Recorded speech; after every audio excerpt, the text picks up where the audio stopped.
ବୋଉ ରହିଗଲା ସ୍ମୃତିରେ। ଚିର ନିଦ୍ରାରେ ଶୋଇଲା ବୋଉ।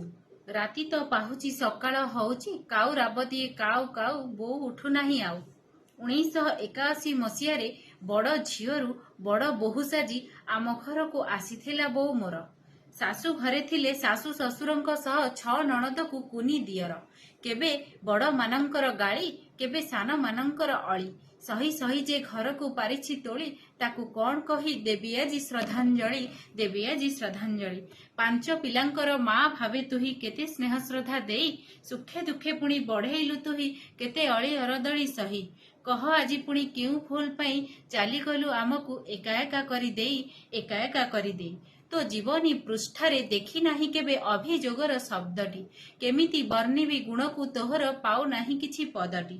ତୋ ହାତରନ୍ଧା ଅମୃତ ସମାନ ଝୁରି ବୁଲ ରାତି ଦିନ, କେମିତି ଭୁଲିବି କହ ସେଇଦିନ, ବୁଝେଇଲେ ପରା ବୁଝୁନି ମନ।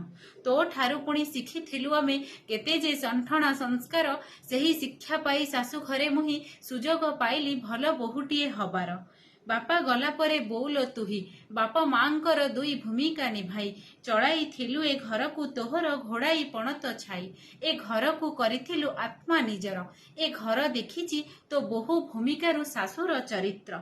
ଗୋଟିଏ ଥିଲା ସିନା ଘର, ହେଲେ କୋଟିଏ ଥିଲା ପରିଚୟ ସେଠି ତୋର।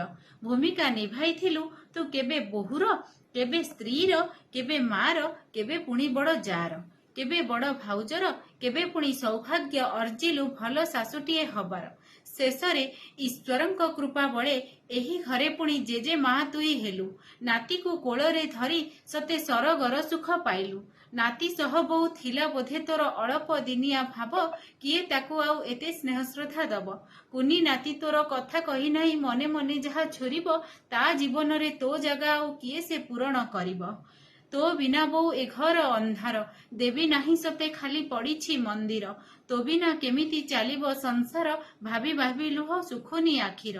ମହାପ୍ରଭୁଙ୍କ ପାଖେ ପ୍ରାର୍ଥନା କରେ ତୋ ହତଭାଗା ପରିବାର, ଈଶ୍ୱରଙ୍କ ପାଦେ ସ୍ଥାନ ପାଉ ସେହି ଅମର ଆତ୍ମାଟି ତୋର, ଅମର ଆତ୍ମାଟି ତୋର। ଭାବିଦେଲେ କେତେ ଲାଗେଲୋ ଦୁଃଖ, ଦୂରେ ଚାଲିଗଲୁ ଆଉ ନାହୁଲୋ ପାଖ। କେତେ ସମ୍ପର୍କ ଏ ସଂସାର ଯାକ, ହେଲେ ଲିଭିଗଲା ଆମ ବୋଉର ଡାକ। ତୋର ସ୍ନେହ ଶ୍ରଦ୍ଧା ତୋଗାଳି ଆକଟ, ଜୀବନେ ପାଥେୟ କରି ଚାଲି ବୁଲ ଆମେ ଦୁନିଆ ଦାଣ୍ଡରେ, ଯିବୁ ନାହିଁ କେବେ ହାରି। କାଳିଆ ପାଖରେ କରିକି ଅଳି, ଆଶୀର୍ବାଦ ତୋର ଦେହରେ ବୋଳି, ମୁଣ୍ଡରେ ମାରି ତୋ ପାଦର ଧୂଳି, ଲୁହରେ ଦଉଛୁ ଶେଷ ଏହି ଶ୍ରଦ୍ଧାଞ୍ଜଳି, ଶେଷ ଏହି ଶ୍ରଦ୍ଧାଞ୍ଜଳି।